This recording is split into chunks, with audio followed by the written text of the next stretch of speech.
Hello guys, I am Dr. Chandrakiran, consultant orthopedic surgeon from Pranam Hospitals. Nutrition ఏమైనా impact ఉంటుందా bone and joint health పైన? Yes definitely of course.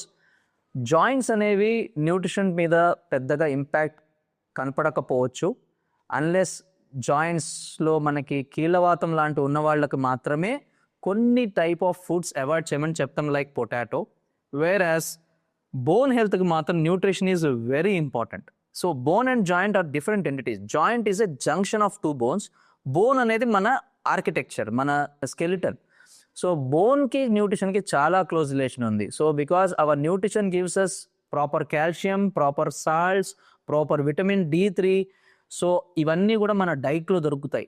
అవే మనకి calcium మెటబాలిజంగా bone హెల్త్గా maintain అవుతుంటుంది. So our nutrition plays a very crucial role in bone health. But joints మీద అంత impact ఉండకపోవచ్చు న్యూట్రిషన్. బట్ జాయింట్స్లో కూడా చెప్పాను కదా, ఇన్ఫ్లమేటరీ ఆర్థరైటిస్, కీళ్ళ వాతం ఉన్న వాళ్ళకి మాత్రం న్యూట్రిషనల్గా కొన్ని చేంజెస్ చేసుకోవడం మంచిది. And one more impact of nutrition on joints is an indirect relation. Because మన body weight, so body weight కానీ మెయింటైన్ చేయకపోతే obviously joints will get damage. మన హైట్కి తగ్గ వెయిట్ మనం ఉండాలి.